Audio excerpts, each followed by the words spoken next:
नमस्कार दोस्तों, स्वागत है आपका अपने प्लेटफॉर्म एनसीईआरटी बाय विक्रम पर। जैसा कि आपको पता है, ये एनसीईआरटी के वीडियोज़ खास तौर पर रिकॉर्ड किए जा रहे हैं हमारे साथी अध्यापकगण के लिए और जो स्टूडेंट सिविल सर्विसेज की तैयारी कर रहे हैं उनके लिए, ताकि वो एनसीईआरटी को लाइन बाय लाइन पढ़कर बिल्कुल डिटेल से समझ सके और उन्हें एनसीईआरटी में किसी प्रकार का कोई डाउट न रहे। तो दोस्तों, आज के लेक्चर में हम डिस्कस करेंगे जो आपका अध्याय नंबर 1 है, उसके इम्पोर्टेंट क्वेश्चन आंसर भी।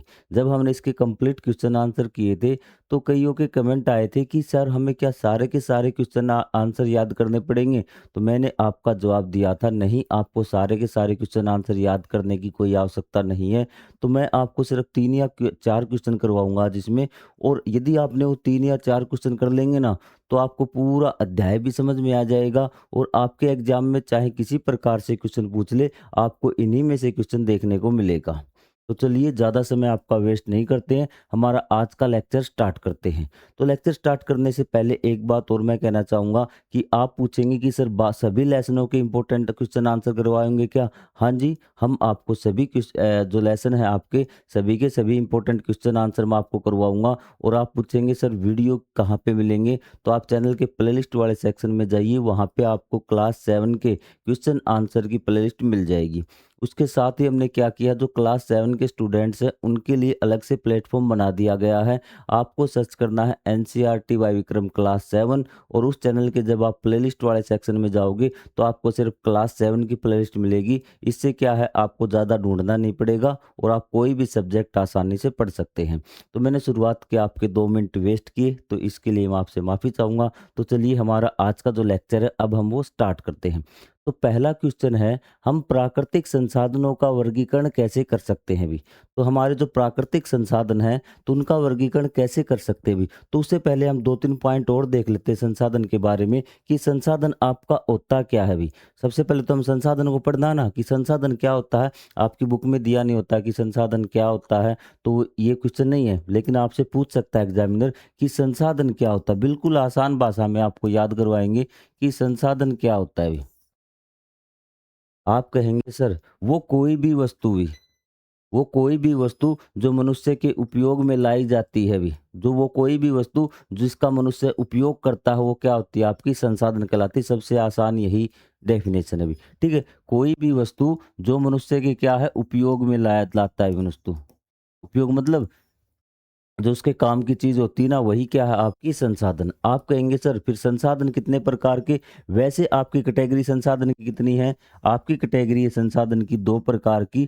कृत्रिम, कृत्रिम मतलब मानव निर्मित। क्या है आपकी? मानव निर्मित। और दूसरा क्या है आपका? प्राकृतिक। क्या है आपका? प्राकृतिक। अगर टोटल संसाधनों की बात करें, तो आपको संसाधनों में कितने प्रकार से बांटा गया? सिर्फ आपसे पूछे संसाधनों को कितने प्रकार से वर्गीकृत किया गया है, तो 2 भी। एक आपका कृत्रिम और एक आपका प्राकृतिक। क्या है आपका? प्राकृतिक। सॉरी, प्राकृतिक थोड़ा सा कट गया क्या? कोई दिक्कत वाली बात नहीं। तो संसाधन आपको समझ में आ गया।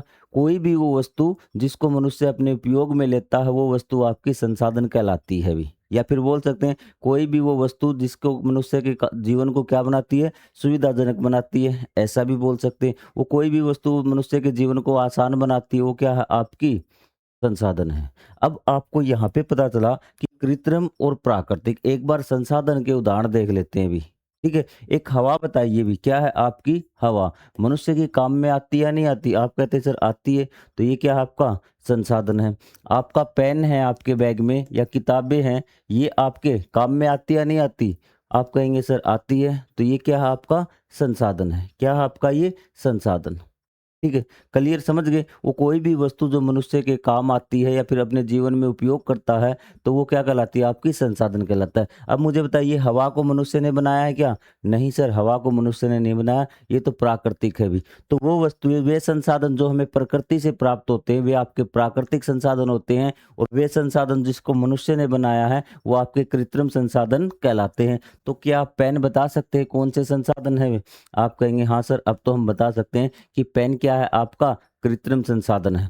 तो आपको समझ में आ गया, संसाधन समझ में आ गया, कृत्रिम संसाधन समझ में आ गया, और प्राकृतिक संसाधन वे संसाधन जो हमें प्रकृति से प्राप्त हुए हैं, वो क्या कहलाते हैं? हमें प्राकृतिक संसाधन कहलाते हैं। इन 3 में से एक क्वेश्चन आपको 2 नंबर में देखने को मिल सकता है अभी। ठीक है। उसके बाद आपको पूछेगा कि एक संसाधन की विशेषताएँ क्या है भी? एक संसाधन की विशेषता है कि किस वस्तु को हम मनुष्य यूज़ कर सकता है या फिर किस वस्तु को हम अ, संसाधन बोल सकते हैं, तो आपको कुछ कंडीशंस और याद रखनी भी। वो कंडीशन मैं आपको बताता हूँ। सबसे पहले क्या होना चाहिए? आर्थिक रूप से भी। क्या होनी चाहिए वो? आर्थिक रूप से सहनशील भी। आर्थिक मतलब वो सस्ती होनी चाहिए, उसकी लिमिट में आपकी होनी चाहिए भी। ठीक है? दूसरा है आपका वो सामाजिक रूप से स्वीकार्य भी। सामाजिक रूप से क्या होनी चाहिए? स्वीकार्य भी। ठीक है? सामाजिक रूप से क्या होनी चाहिए वो? स्वीकार्य आपकी होनी चाहिए भी। ठीक है? ये आपका कट गया, कोई बात नहीं, यहाँ से आप देख लेना एक बार। वो क्या होनी चाहिए? सामाजिक रूप से वो स्वीकार्य होनी चाहिए। 2 चीज़ें आपकी वो होनी चाहिए भी। ठीक है? और या फिर एक बात और लिख सकते हैं कि उसको प्राप्त करने के लिए ये बहुत ही आपका मॉडरेट पेपर बनाएगा ना हार्ड, तब आपसे पूछेगा भी। तकनीक क्या होनी चाहिए? उपलब्ध होनी चाहिए भी। बस ये आपको चीज़ें याद रखनी कि उसके लिए तकनीक क्या है आपकी? उपलब्ध होनी चाहिए भी। तकनीक है उसके लिए उपलब्ध होनी चाहिए भी। ये 3 चीज़ें और आपको याद रखनी है। अगर याद रख सकते हो तो आपके रह जाएगा भी। ठीक है? ये मान लो कि हमें कोई चीज़ हमारे लिए लाभदायक है, लेकिन वो आर्थिक रूप से बहुत ज़्यादा आपकी महँगी है भी। ठीक है? तो इसमें भी आप स्वीकार्य नाम ऐड कर सकते भी। आर्थिक रूप से स्वीकार्य होनी चाहिए। ठीक है? आर्थिक रूप से स्वीकार्य होनी चाहिए, सामाजिक रूप से स्वीकार्य होनी चाहिए और तकनीक उसकी क्या होनी चाहिए? उपलब्ध होनी चाहिए। तो वो वस्तु क्या कहलाएगी? आपकी संसाधन कहलाएगी। चीज़ें क्लियर? कि एक संसाधन में क्या-क्या गुण होने चाहिए? तो वे 3 गुण ये हैं और ये तभी आएँगे जब आपका पेपर बहुत ज़्यादा हार्ड बनेगा भी। ठीक है? तो अब हम लौटते हैं हमारे क्वेश्चन आंसर की तरफ। ये टॉपिक आपको समझ में आ गया ना? आप कहेंगे सर समझ में आ गया। ये सामाजिक रूप से और बता दीजिए। सामाजिक रूप से मैंने जब अध्याय पढ़ाया था ना, तब आपको बताया था कि मान लो कि कोई आपको किसी लकड़ी की ज़रूरत है अभी, घर पे आपके लकड़ियाँ नहीं, आपको लकड़ी की ज़रूरत है, तो एक पेड़ है जिसकी लोग पूजा करते हैं, तो क्या आप उस पेड़ को काट कर लकड़ी ले सकते हैं? नहीं सर, बिल्कुल नहीं ले सकते।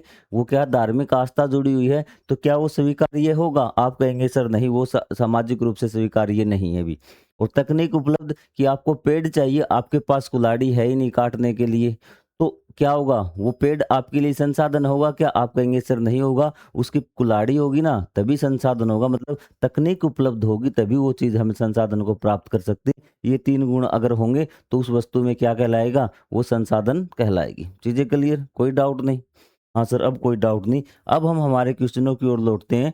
तो हमें बताया गया था कि हम प्राकृतिक संसाधनों का वर्गीकरण कैसे करते हैं अभी, ठीक है? तो इसने कहा कि प्राकृतिक संसाधन, कृत्रिम नहीं, प्राकृतिक जो संसाधन हमें प्रकृति से प्राप्त हुए हैं, तो उनका वर्गीकरण हम किस प्रकार से कर सकते हैं?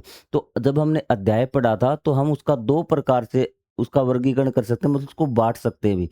2 प्रकार से कौन से? अब देखिए यहाँ पे आपको याद रखना, प्राकृतिक संसाधनों का वर्गीकरण उनके उपयोग तथा पुनर्नवीकरण की क्षमता के आधार पर किया जा सकता। उपयोग के आधार पर मतलब हम उसका उपयोग किस प्रकार से कर सकते हैं इसके आधार पर, और एक पुनर्नवीकरण भी, या फिर आप याद रखिए नवीकरणीय क्षमता के आधार पर। किसके आधार पे? पुनर्नवीकरण कर लीजिए, चाहे नवीकरणीय क्षमता के आधार पर, नए दोबारा बनने की क्षमता के आधार पे भी। ठीक है? 2 प्रकार से आप वर्गीकरण कर सकते हैं। 1 नंबर में आएगा तो आपको इतना ही लिखना पड़ेगा। ठीक है? लेकिन यदि आपका 2 या 3 नंबर में आता, तो आपको लिखना ही पड़ेगा कि उपयोग के आधार पर आप संसाधनों का वर्गीकरण किस प्रकार कर सकते हैं, या फिर वर्गीकरण कीजिए। आपसे पूछ भी सकता है कि उपयोग के आधार पे संसाधनों का वर्गीकरण कीजिए भी। तो उपयोग के आधार पे हमने कौन-कौन से पढ़े थे? एक पढ़े थे जीवन के लिए आवश्यक संसाधन। दूसरा सामग्री के स्रोत, कि जिसको हम सामग्री के तौर पर जिन संसाधनों का प्रयोग हम क्या करते हैं? सामग्री के तौर पर करते हैं भी। तो वो क्या है आपके? सामग्री के स्रोत कहलाएँगे। ऊर्जा के स्रोत, वे संसाधन जिनसे हम ऊर्जा प्राप्त करते हैं, वो क्या कहलाएँगे आपके? ऊर्जा के स्रोत संसाधन कहलाएँगे। ठीक है? और यहाँ पे नवीकरणीय संसाधन, वे संसाधन जो प्राकृतिक प्रक्रियाओं द्वारा बार-बार जल्दी बन जाते हैं भी, और वो असीमित संख्या में होते हैं भी। ठीक है? जैसे आपकी सूर्य की धूप है भी, सौर एनर्जी है आपकी, सूर्य की ऊर्जा है, ये क्या है? डेली वेज रोज़ बन जाती है। ठीक है? और ये क्या? असीमित मात्रा में। ये नहीं कि धूप आज निकलेगी, आज हमने ज़्यादा धूप लगा ली तो धूप खत्म हो जाएगी। हवा है आपकी, इसी प्रकार आपकी चलती रहेगी। तो वे संसाधन जो प्राकृतिक क्रियाओं द्वारा बार-बार हमें पुनः प्राप्त हो जाते हैं भी, तो वे संसाधन क्या बोलते हैं आपके? नवीकरणीय संसाधन कहलाते हैं भी। जल भी इसमें शामिल है, ठीक है? जल दोबारा से बारिश होगी, दोबारा से जल चक्र इस प्रकार से चलता रहता है। तो अनवीकरणीय संसाधन और दे रखे वो संसाधन जिनकी जो निश्चित मात्रा में उपलब्ध हुई और जिनको बनने में हजारों लाखों साल लगते हैं, तो और वो संसाधन क्या है आपके खत्म हो सकते हैं। तो ऐसे संसाधन होते हैं आपके अनवीकरणीय भी। क्या होते हैं? अनवीकरणीय भी। ठीक है, उसके उदाहरण क्या आपके कोयला है, पेट्रोलियम है, गैस है, ये इसके क्या है आपके एग्जाम्पल्स है भी। ये चीज आपको समझ में आ गई? कोई डाउट? आप कहेंगे सर कोई डाउट नहीं है, ये चीज हमें समझ में आ गई है भी। अब आप बोलिए कि इस क्वेश्चन नंबर 1 आपको अच्छी तरह समझ में आया या फिर नहीं आया भी? जल्दी बताइए। ये चीज हम पहले डिस्कस कर चुके। क्वेश्चन नंबर 2 पे पहुंच जाएं।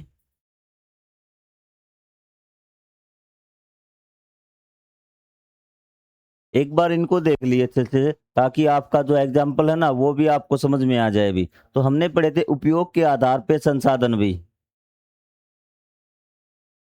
तो ये देखिए उपयोग के आधार पे क्या है, पहले जीवन के लिए आवश्यक संसाधन भी। ठीक है, आपसे एक नंबर में पूछ सकता है जीवन के लिए आवश्यक संसाधन बताइए, कि वो संसाधन जो हमारे जीवन के लिए अति आवश्यक है। तो वो कौन कौन से होंगे? वायु, जल, मिट्टी और वनस्पति, पेड़ पौधे भी। इनके बिना हमारा जीवन संभव नहीं है भी।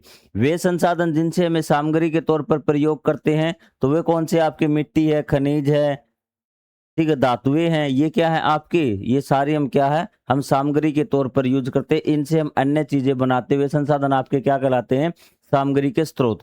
फिर आपके ऊर्जा के स्रोत, वे संसाधन जिनसे हम ऊर्जा प्राप्त करते हैं भी। कौन कौन से आपके? सूर्य है, हवा है, जल है, जीव ऊर्जा है, भूताप है भी। तो ये क्या है आपके? ऊर्जा के संसाधन है भी। ठीक है, उपयोग के आधार पे 3 प्रकार के, या तो वो क्या जीवन के लिए उपयोगी है, या फिर हम उनसे सामग्री प्राप्त करते हैं, या फिर हम उनसे क्या है ऊर्जा प्राप्त करते हैं। पेट्रोलियम है, ये आपका कोयला है, ये सारे क्या आएंगे? इसमें आएंगे ऊर्जा के लिए संसाधन भी, या फिर ऊर्जा के स्रोत इसको बोलते हैं। फिर आपका नवीकरणीय भी।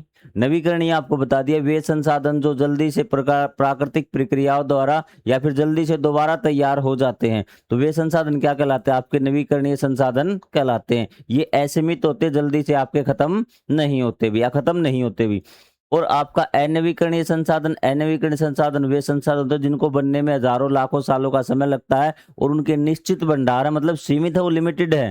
ठीक है, और वो खत्म हो सकते हैं यदि हम उनका विवेकपूर्ण प्रयोग नहीं किया तो भी। अगर सोच समझ कर प्रयोग नहीं किया ना अनवीकरणीय संसाधनों का, तो क्या आ जाएंगे आपके? समाप्त हो सकते हैं। चीजें क्लियर यहां तक आपको? अब है ये क्वेश्चन भी। ये क्वेश्चन जो पहला था आपका, अगर वो क्वेश्चन आया ना, थोड़ा सा आसान पेपर होगा, थोड़ा सा मॉडरेट लेवल पे अगर पेपर जाएगा ना, तो ये क्वेश्चन आपको देखने को मिलेगा भी। ये कहता है कि जीवन के विभिन्न पक्षों और प्राकृतिक संसाधनों के वितरण के मध्य क्या संबंध है भी। जीवन के पक्ष क्या होते हैं भी? मतलब पूछा है कि जीवन, आपके जीवन पर क्या प्रभाव पड़ता है अभी। ठीक है, संसाधनों का, संसाधन होंगे तो क्या होगा, नहीं होंगे तो क्या होगा, किस प्रकार का लोगों का जीवन होगा, ये बात आपसे पूछी गई है। क्वेश्चन समझ में आ गया? तो चलिए देखते हैं अभी। तो सबसे पहले यदि 1 या 2 नंबर का क्वेश्चन आता ना, तो आप इस प्रकार से लिख सकते हैं कि प्राकृतिक संसाधनों,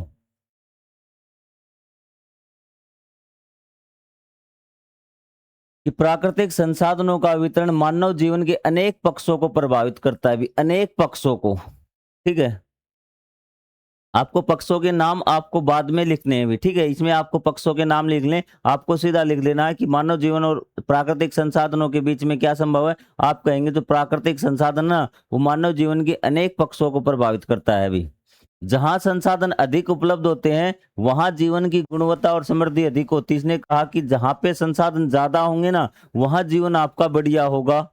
ये बात आपको बता दी, वहां पर जीवन आपका सुविधाजनक होगा। जहां संसाधनों की कमी होगी, वहां आपका जीवन थोड़ा सा मुश्किल होगा भी। ठीक है, मुश्किल होगा, ये बात आपको समझ में आ गई? हाँ सर, ये समझ में आ गई। जहां संसाधन होंगे वहां हमारा जीवन आसान होगा, या फिर बोल सकते हैं जीवन की गुणवत्ता, मतलब कि आपकी बढ़िया चीजें आपको मिलेंगी वहां पर भी। और समृद्धि अधिक होगी, मतलब आपका विकास, डेवलपमेंट अधिक होगा। अगर संसाधन अधिक है तो एक लाइन में अब आप इसको निपटा सकते हैं भी।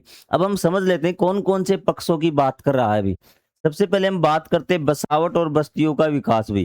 तो कहा कि जहां पे आपके एक बार इनको समझ लीजिए, जहां पे आप लिखवा भी दूंगा आपको, जहां पर आपके संसाधन अधिक होंगे वहां क्या होगी, बसावट आपकी ज्यादा हो जाएगी। जैसे आपका मैदान है, पास में पानी उपलब्ध है, खनिज भी है, आपकी खेती करने योग्य भूमि है, तो वहां पे क्या आपकी जनसंख्या और बस्तियां मतलब नगरों ज्यादा बस जाएंगे, लोग ज्यादा बस जाएंगे संसाधनों के कारण भी। जिस एरिया में संसाधन कम है वहां लोग कम बचेंगे। ये बात समझ में आ गई? हाँ सर आ गई।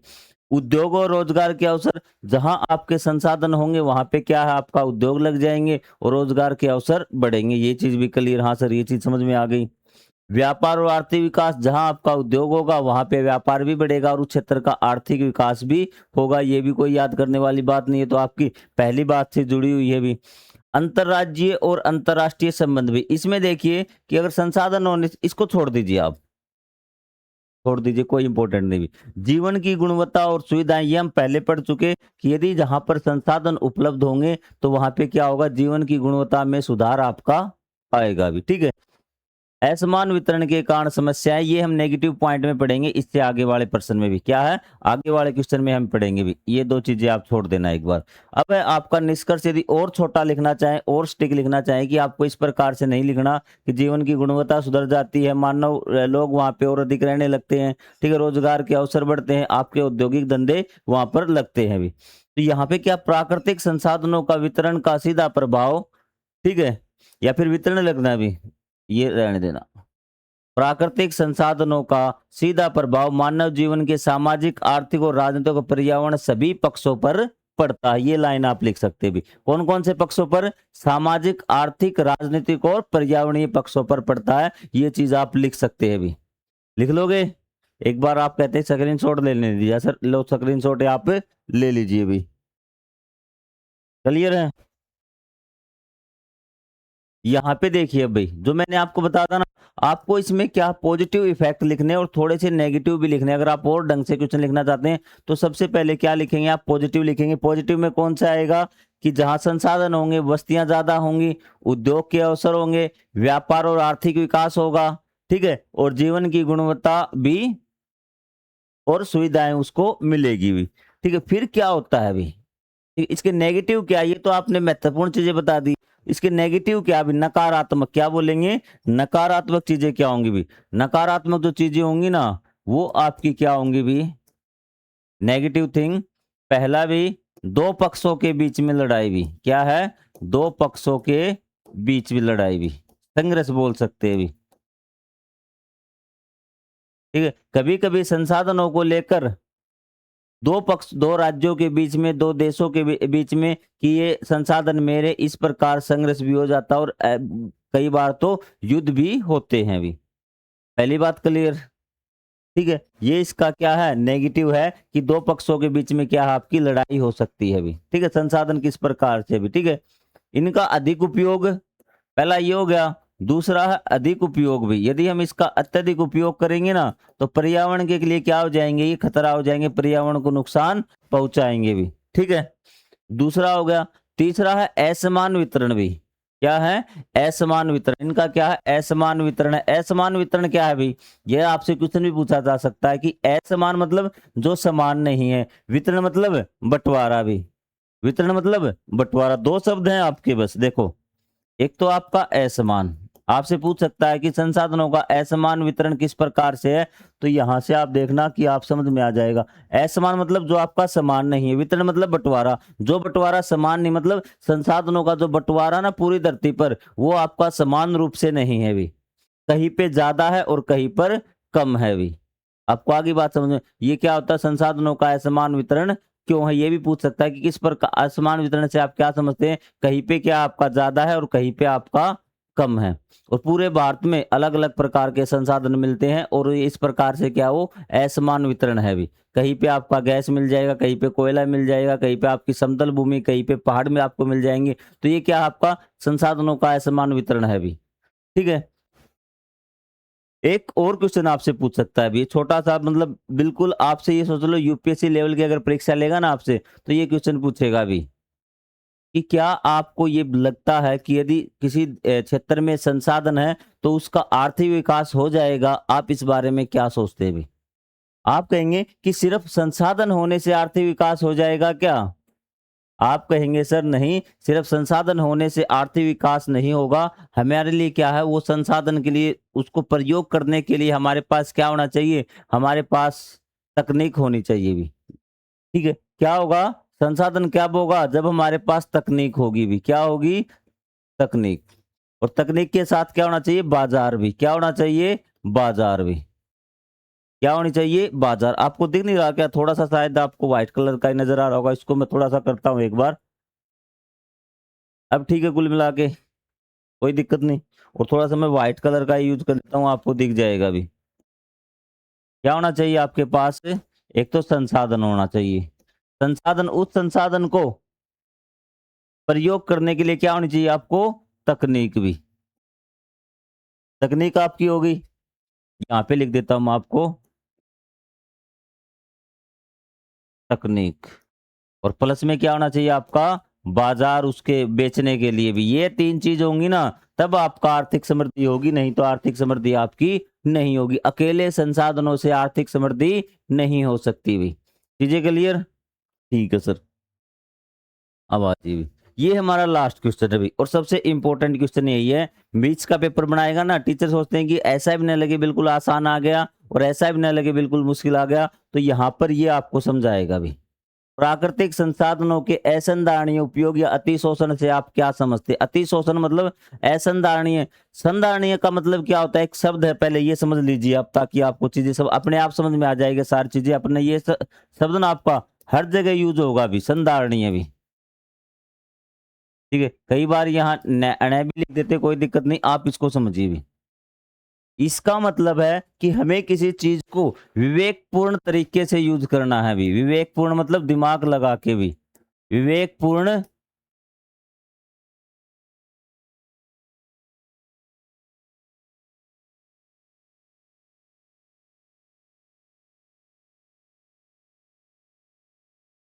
यहां लगा लीजिए विवेक से भी। विवेक का मतलब अपनी बुद्धि से भी। ठीक है। संतुलित प्रयोग भी, क्या है, संतुलित प्रयोग भी। ठीक है, ये होता आपका संधारणीय भी। जब हम किसी वस्तु का क्या प्रयोग करते हैं, विवेक से और संतुलित प्रयोग करते हैं ना, तो वो उसका क्या, आपका संधारणीय प्रयोग हम कर रहे हैं। क्या कर रहे हैं, संधारणीय प्रयोग करते हैं। इसमें क्या होता है कि मानव जाति को, मानव प्लस पर्यावरण को भी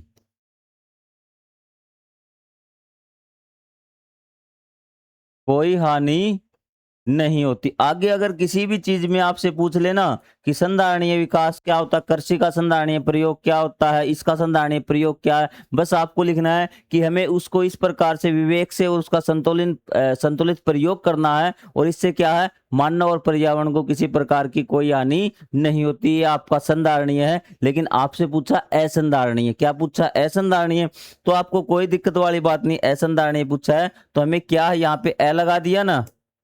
आप कहेंगे सर असंधारणीय लगा दिया, तो हम भी क्या पूछेंगे कि हमने क्या करना, उसका यहाँ पे ए लगा देंगे। ठीक है, विवेक से प्रयोग न करना भी, ठीक है, और उसका असंतुलित प्रयोग करना। ठीक है, और जो मानव के लिए हानि होती है, जिसमें यहाँ नहीं को काट देंगे, हानि होती है, वो आपका असंधारणीय हो जाएगा। बस आपको सिंपल। संधारणीय पूछे तो बड़े अच्छे तरीके से प्रयोग करना है, असंधारणीय पूछे तो आपको ऐसे ही बिना बुद्धि के, बिना ज्ञान के उसका अंधाधुन प्रयोग करना है, वो आपका असंधारणीय हो जाएगा। बात खत्म। बस एक बार देख लीजिए किस प्रकार आप उसको लिखेंगे भी।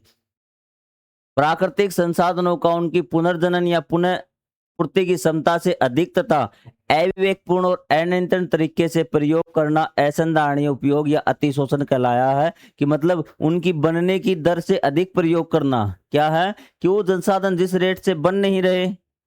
आप घर पे देखिए भी, घर वाला एग्जाम्पल मैं आपको समझा देता हूँ कि आपके घर में रोटियां बन रही है भी, क्या है, आपकी रोटियां बन रही है भी, दिक्कत हो जाएगी कि जैसे आप शादी में जाते हैं भी, शादी में आपकी रोटियां हैं और खाने वाले क्या हो जाते हैं, जब आपके घने ज्यादा हो जाते हैं, हरियाणवी लैंग्वेज में जिसको क्या बोलते हैं, घने बोलते भी, तो इस रफ्तार से खाने लगते हैं जल्दी जल्दी कि ये रोटियां समाप्त हो जाती हैं भी। क्या है, इस प्रकार से जल्दी जल्दी खाएंगे, एकदम से टूट पड़ेंगे, ये रोटियां क्या है आपकी समाप्त हो जाती हैं। तो ये आपका क्या है कि और यहाँ रोटियां बन रही हैं, यहाँ रोटियां क्या है बन रही हैं अभी। तो इन्होंने क्या था कि जितनी देर में रोटियां बन रही उससे ज्यादा इन्होंने खानी स्टार्ट कर दी। तो ये क्या हो गया आपका कि पुनर्जनन से, ठीक है, तो क्या हो गया इन्होंने ज्यादा प्रयोग कर ली भी। जिस दर से रोटियां बन रही थी, आपको दर याद रखना, पुनरुत्थान है वो वाले वर्ड आपको ध्यान नहीं रहेंगे। यहाँ जो जिस रेट से संसाधन बन रहे हैं उस जिस दर से भी किससे जिस दर से संसाधन बन रहे हैं उस दर से अधिक प्रयोग कर रहे हैं भी। क्या है उस दर से अधिक प्रयोग कर रहे हैं, ये क्या कहलाता है अति शोषण कहलाता है। और असंधारणीय से क्या होता है मानव को हानि होती है और आपका पर्यावरण प्रदूषित होता है और संसाधन हमारे समाप्त हो सकते हैं। चीजें क्लियर, एक बार वहां डायग्राम में देखिए ताकि आपको और समझ में आए। प्राकृतिक संसाधनों का पुनः पूर्ति भी क्या बोलते हैं, इस वर्ड को याद कर लीजिए, ये आसान रह जाएगा आपके लिए। पुनः पूर्ति की क्षमता से अधिक तथा अविवेकपूर्ण तरीके से प्रयोग करना क्या कहलाता है अविवेकपूर्ण असंतुलित, जो मैंने आपको शब्द लिखवाए थे। इस तरीके से यदि आप संसाधनों का प्रयोग करते हैं ना तो वो क्या कहलाता है अति शोषण या असंधारणीय उपयोग कहलाता है। अब देखिए वनों के अंदर दोनों आप कटाई कर रहे हैं और नए पेड़ आप लगा नहीं रहे। आप भूमि का जल, जितना जल भूमि से अंदर जाता है उससे ज्यादा अगर जल निकाल रहे हैं तो ये भी क्या असंधारणीय है। मछलियों का अत्यधिक शिकार कि मछली इतना ज्यादा प्रजनन, नई मछली नहीं बन रही इतनी और आपकी और ज्यादा आप शिकार कर रहे हो मछलियों का, ये क्या है आपका असंधारणीय है। तो आप ये कोयला वगैरह इसका बहुत ज्यादा प्रयोग कर रहे हैं तो ये आपका खत्म हो जाएगा, इससे प्रदूषण फैला, असंधारणीय है भी। वायु जल मिट्टी को प्रयोग करना ये आपका असंधारणीय है भी।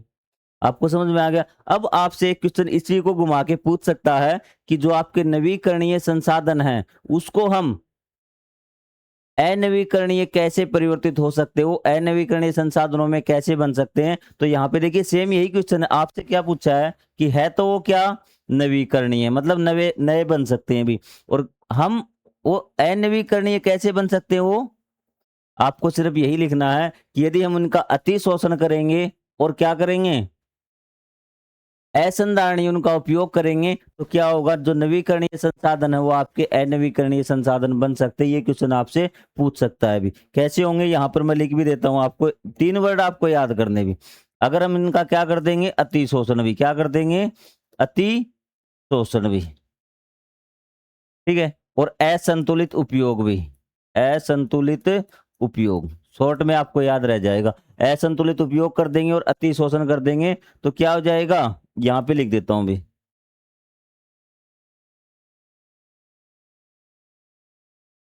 अति शोषण और आपका असंतुलित लिख सकते हैं,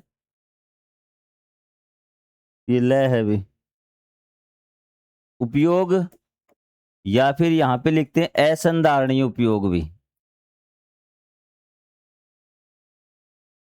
ठीक है।